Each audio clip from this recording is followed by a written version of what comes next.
Selamat pagi anak-anak ibu, apa kabarmu?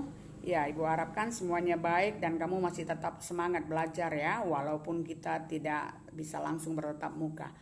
Pada pagi hari ini kita akan lanjutkan pembelajaran kita tentang kelompok sosial. Pada saat ini kita akan belajar tentang jenis-jenis kelompok sosial. Jadi berdasarkan cara terbentuknya kelompok sosial itu dibedakan atas dua. Yang pertama namanya adalah kelompok semu.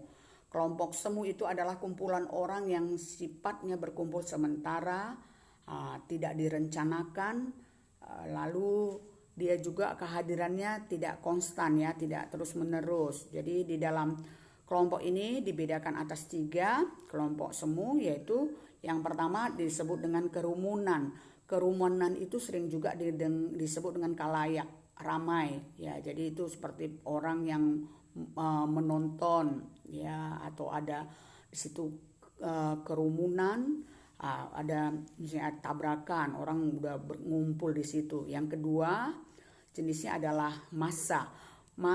Massa itu merupakan kelompok semu yang dia orang-orang berkerumunan, terbentuk dengan tidak sengaja dan tidak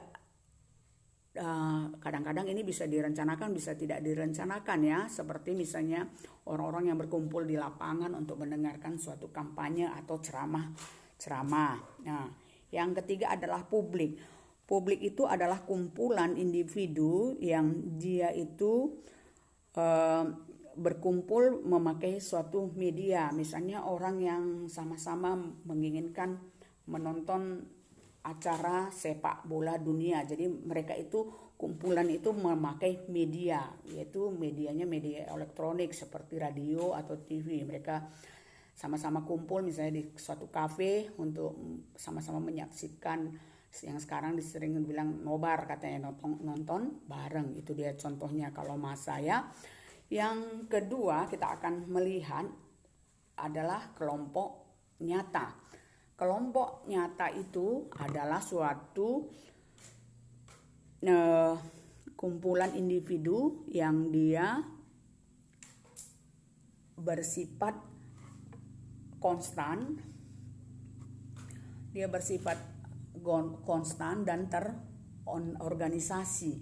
Jadi kelompok nyata ini dia itu direncanakan, dia itu merupakan yang sifatnya terus menerus. Di sana kita bisa melihat 4 jenis. Yang pertama adalah kelompok statistik ya. Jadi kelompok statistik ini dia ini bukan merupakan kumpulan orang-orang, tetapi ini adalah kumpulan data yang dicatat, yang terbentuk karena terjadinya suatu sasaran penelitian atau tujuan tertentu. Jadi di sana dia tidak memerlukan kesadaran anggota karena hanya merupakan suatu catatan saja.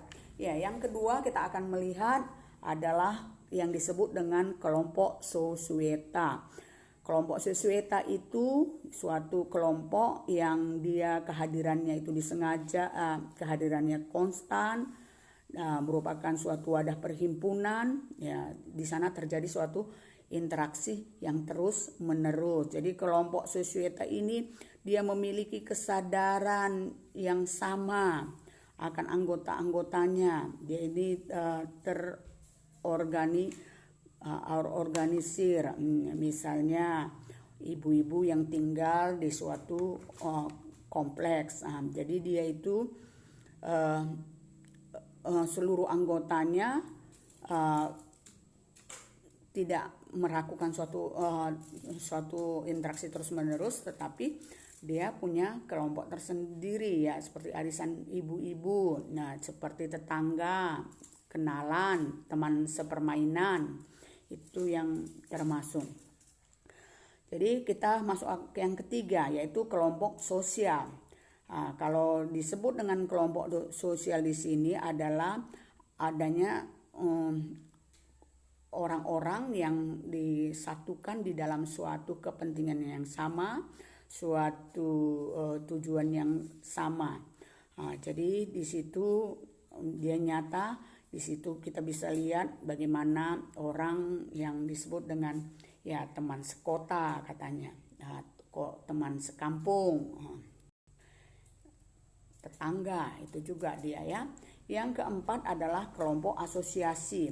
Ini adalah suatu kelompok yang direncanakan atau sengaja dibentuk, terorganisir secara nyata dalam suatu wilayah. Jadi di sana ada suatu interaksi nyata di dalam suatu wadah ya. Jadi mereka ini membuat suatu kelompok untuk kepentingan yang sama ya. Jadi itu masuklah dia organisasi yang misalnya kumpulan orang kumpulan dalam olahraga, kesenian, ya itu dia ya. Dan mungkin partai politik. Ya, berikutnya kita akan melihat kelompok sosial berdasarkan erat longgarnya ikatan antara anggota. Ya, itu pun dibedakan atas dua. Yang pertama namanya adalah paguyuban. Ini adalah kelompok sosial yang memiliki latar belakang ikatan murni. Ya, maksudnya ada ikatan darah secara alami dan kekal. Ya, kalau disebut dengan paguyuban di sana ada 3. Ada yang disebut dengan paguyuban yang terbentuk oleh ikatan darah. Contohnya apa di situ? Keluarga atau kelompok kekerabatan. Ada pula paguyuban karena tempat tinggal yang sama. Apa contohnya? Rukun tangga, rukun warga, desa, gitu dia ya. Yang ketiga adalah paguyuban atas dasar ideologi. Ini adalah orang-orang yang berkumpul di sana memiliki jiwa dan pemikiran yang sama karena suatu ideologi. Di situ adalah misalnya partai politik contohnya ya. Ya, kita masuk kepada yang kedua dari ikatan longgarnya itu adalah patembayan. Patembayan itu adalah suatu kelompok yang ikatannya itu bersifat pokok, waktunya sangat pendek dan berstruktur. Pada umumnya dia itu adalah dasarnya adalah kepentingan. Jadi ada mekanismenya. Jadi seperti kalau patembayan antara pedagang dengan pembeli ya. Ini dia. Gimana kalau antara siswa dengan gurunya, itu patembayan atau paguyuban ya. Ya. Pada umumnya orang sering mempergunakan sebagai patembayan, tapi sebenarnya kalau di dalam dunia pendidikan kita nggak mau ya putus sampai di situ saja. Setelah kamu tamat SMA kamu nggak kenal ibu lagi, itu kan ya tidak baik juga ya. Nah, tapi itu yang sering terjadi. Yang kita akan melihat berdasarkan pencapaian tujuan. Kelompok sosial itu dibedakan atas dua, yaitu kelompok formal dan kelompok informal. Kalau dikatakan dia itu kelompok formal, di sana itu kelompok itu mempunyai suatu aturan-aturan yang jelas untuk mengatur hubungan antar anggota kelompoknya. Jadi dia itu jelas. Apa itu contohnya? Organisasi massa dan partai politik. Kalau informal itu adalah kelompok yang terbentuk karena pertemuan yang berulang-ulang dan memiliki kepentingan yang sama. Contohnya itu adalah misalnya kelompok pertemanan atau disebut juga sering dengan istilah klik ya. Nah, ini dia. Yang berikutnya kita melihat menurut sudut pandang individu. Nah, ini pun kelompok sosial dibedakan atas dua, yaitu in group, yaitu kelompok sendiri.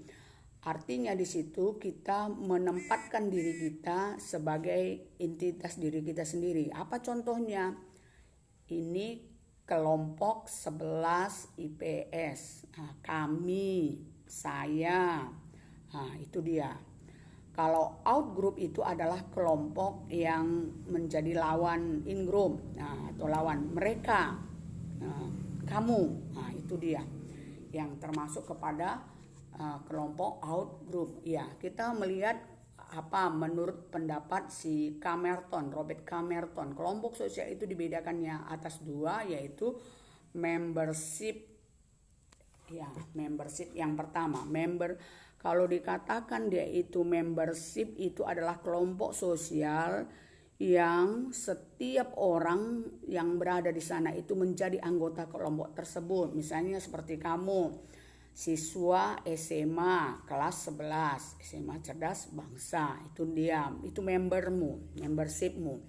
Nah, kalau refreshing group itu adalah kelompok yang menjadi acuan bagi seseorang untuk yang bukan menjadi anggota kelompok, tetapi dia membentuk pribadi dan perilakunya itu seperti kelompok acuan. Jadi misalnya seseorang yang menjadi anggota, dia itu adalah anggota partai politik, ya kan begitu. Jadi anggota partai politik, partai misalnya dia itu partai PDIP. Dia terpilih menjadi anggota DPR, ya.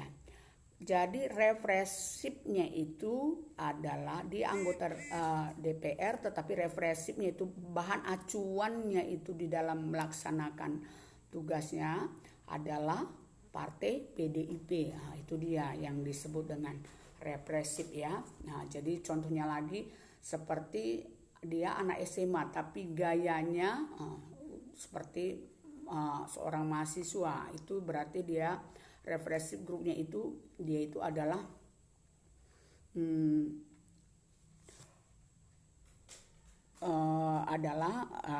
mahasiswa, padahal dia belum mahasiswa, dia cuman anak SMA, ya. Jadi pada kesempatan hari ini kita akan mempelajari jenis-jenis kelompok sosial hanya sampai sekian. Terima kasih.